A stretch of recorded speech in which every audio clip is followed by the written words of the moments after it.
Hello दोस्तों, brake pad जल्दी check नहीं कराने का नतीजा आपको दिखा रहा हूँ मैं। ये देख सकते हैं पैड किस तरह से इसका ख़त्म हुआ है, यानी कि बिल्कुल भी ख़त्म हो चुका है उसका पैड।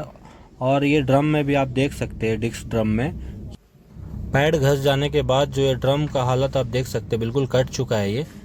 और ये दूसरा पैड है, जो कि दो पैड रहता है इसमें ब्रेक पैड में, तो एक पैड बिल्कुल ख़त्म हो गया और दूसरा पैड भी देख सकते हैं बिल्कुल ये भी ख़त्म हो गया। तो ये सेंसर आप देख पा रहे होंगे, ये सेंसर ये इंडिकेट करता है आपके डिस्प्ले में कि आपका पैड ख़त्म हो रहा है या नहीं ख़त्म हो रहा है। अगर वहाँ से आप देख करके फटाक से चेंज करवा लेते हैं या फिर मैकेनिक को दिखाते हैं तो ऐसा प्रॉब्लम नहीं होता है।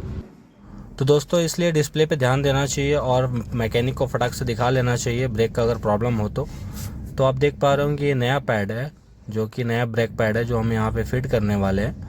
अभी तो दो फिट करेंगे एक साइड में, और दूसरे साइड में भी दो फिट करना है, उसको भी चेक करके। बैक साइड का है ये दोनों चारों पैड। तो दोस्तों ये वीडियो बनाने का मतलब यही था कि अगर आप ब्रेक में कुछ प्रॉब्लम हो रहा है या फिर डिस्प्ले पे कुछ ऐसा एबीएस का लाइट आ रहा है तो आप मैकेनिक को, इलेक्ट्रिशियन को ज़रूर चेक करवाएं कि किस चीज़ का लाइट है और इसका काम करवा लें।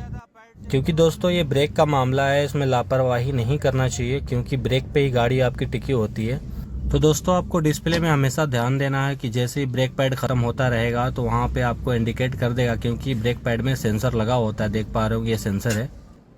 तो दोस्तों ये गाड़ी तो फोर्स गाड़ी की है ब्रेक पैड, लेकिन मैंने गाड़ी सजेस्ट इसलिए नहीं किया क्योंकि इस तरह से पैड हर गाड़ी में आजकल आ रहा है, छोटी गाड़ी हो या फिर 4 व्हीलर 6 व्हीलर बस हो या कुछ भी हो जिसमें ब्रेक पैड का उपयोग किया गया डिस्क ब्रेक में। तो ऐसा सेंसर हर एक गाड़ी में लगा जितना भी अभी नया गाड़ी आ रहा है। तो दोस्तों इसलिए मैंने गाड़ी सजेस्ट नहीं किया आपको। तो दोस्तों वीडियो पसंद आई तो वीडियो को लाइक करके जाना, और चैनल पे आप नए हैं, हमारे चैनल पे नए हैं तो चैनल को सब्सक्राइब कर ले और बेल आइकन भी ऑन कर ले। ओके, मिलते हैं नेक्स्ट वीडियो में। बाय।